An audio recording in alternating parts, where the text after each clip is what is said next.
안녕하세요. 고스트바의 손님 여러분들 반갑습니다.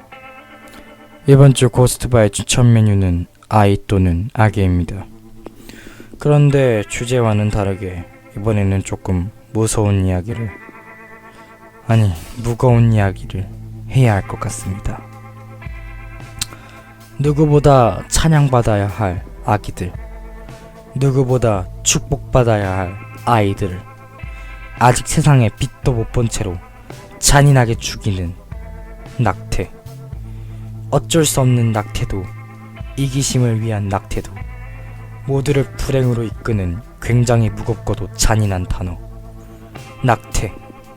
하지만 어쩔 수 없는 낙태, 낙태를 하는 자들의 마음도 이해가 가기에 말릴 수 없는 슬픔. 오늘의 음료수는 낙태아입니다. 그럼 따뜻하고 잔인하게 드셔주시길 바라겠습니다.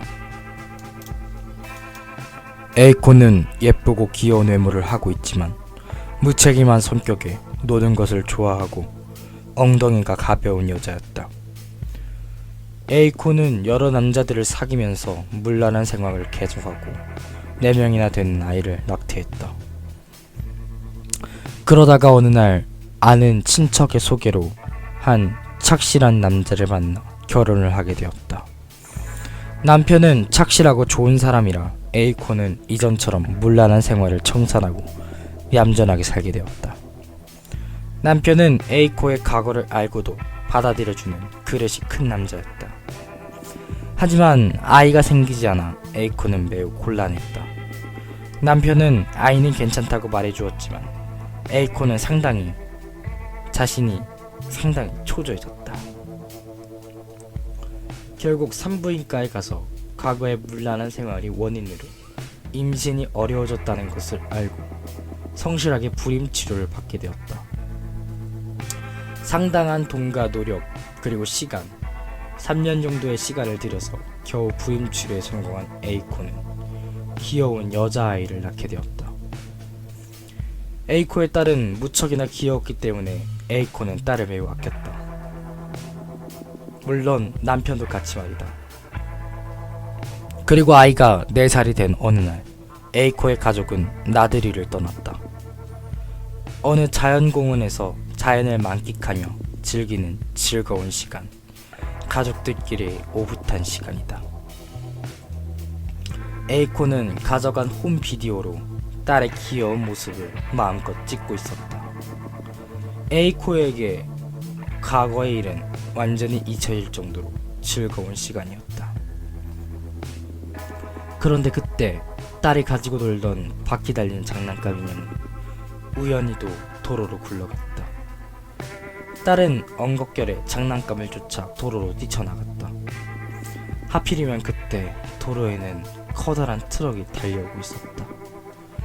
기겁한 에이코가 얼른 피하라고 외치는 소리에 딸은 도움을 요청하는 듯이 에이코를 바라보았지만 왜일까 도로에서 한 발자국도 움직이지 않았다.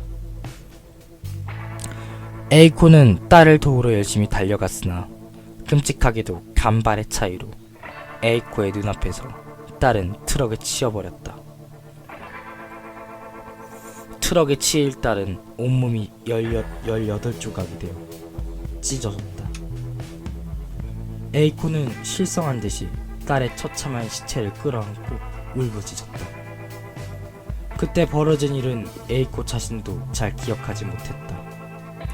에이코는 너무나 큰 충격을 받은 나머지 완전히 폐인이 되어버리고 말았다. 에이코의 남편 역시 꽤나 큰 충격을 받았지만 어떻게든 지탱해내며 에이코를 돌보고 사고의 수습과 딸의 장례도 끝마쳤다. 남편은 반쯤 미쳐버린 에이코에게 정신상담을 받도록 했다. 장례식이 끝나고 몇 달이 지나서야 겨우 에이코는 다소 안정을 되찾았다. 그러나 여전히 빈 껍질처럼 돼버린 에이코는 어느 날 멍하니 딸의 앨범을 보고 있었다. 정신과 의사에게 딸의 죽음을 객관적으로 인식하라는 조언을 듣고 있었다. 그러다 문득 사고 현장을 담은 홈 비디오를 기억해내게 되었다. 사고 직전까지 에이코가 가지고 있었지만 마지막 순간 직전에 딸을 향해 달려가느라 떨어뜨린 것이다. 분명 그 비디오에는 딸의 마지막 모습이 담겨 있을 것인데 집안 어디를 찾아보아도 보이지 않았다. 에이코가 알아보자 비디오는 남편이 회수해서 집안에 보관해 두었다가 장례식을 주관했던 스님이 딸의 유품을 정리하는 와중에 들고 갔다는 것이었다. 스님은 에이코 남편의 친척으로 이전부터 아는 사람으로서 장례를 주관해 왔었다. 마음대로 물건을 훔쳐갔다고 화가 난 에이코는 남편과 함께 비디오를 되찾으러 갔다. 스님은 비디오는 자신이 보관하고 있다며 당당하게 말했다. 말없이 가져온 것은 미안하지만 좋지 않은 것 같아서 내가 보관해 두었네. 저것은 나중에 좋은 시기가 되면 따로 공양할 예정이었으나. 남편은 별다른 말도 없이 가져간 것은 조금 불쾌했으나 딸의 처참한 영상을 담은 비디오이므로 되찾는 것도 썩 내키지 않아 있다. 오히려 공양을 해준다면 고맙다고 말했다. 하지만 밤쯤 창난 상태에 있던 에이코는 히스테리하게 고집을 부려 비디오를 돌려달라고 했다. 결국 스님은 비디오를 돌려주었다. 하지만 에이코가 확인해보겠다고 하자 스님은 에이코의 행동을 막으려 했다. 아, 그것은 좋지 않은 생각이야. 보지 않는 것이 좋다. 그 말에 더욱더 화가 난 에이코는 다른 것으로 바꿔버린 것이 아니냐며 미친듯이 히스테리를 부렸다. 에이코의 송화를 견디다 못한 스님은 어쩔 수 없이 비디오를 틀어주었다. 비디오가 재생되기 시작하자 스님은 갑자기 눈을 감고 연부를 외쳤다. 비디오를 켜보자 그곳에는 기이한 것이 찍혀있었다. 공원에서 놀고 있는 딸의 모습. 그런데 그 주변에서 작고 하얀 형체가 기어다니고 있었다. 처음에는 희미했던 그 형체는 서서히 모습이 뚜렷해졌다. 그 형체는 작은 크기, 검은 것이 뻥 뚫려있는 눈. 처음에는 희미해서 알아보기 어려웠지만 서서히 뚜렷해진 그것은 분명 아기와 같은 모습이었다.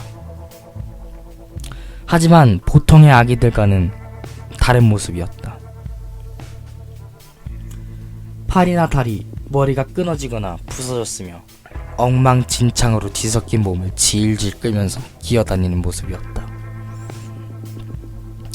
그렇게 된 모습의 형체가 정확하게 대체.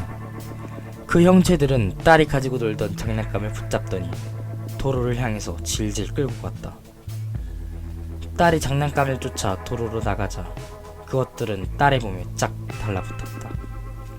마침 트럭이 다가오는 것을 보고 딸은 도망치려고 했지만 움직일 수 없어 곤혹스러운 듯 했다. 에이코는 필사적인 형상으로 딸을 향해 달려가고 있었다. 그리고 에이코의 손이 닿기 직전에 딸이 트럭이 치이는 순간 낙태아의 원혼들이 손을 뻗어 딸의 팔과 다리, 머리를 붙잡고 끌어당겼다. 자신들과 똑같이 갈갈이 찢어지도록.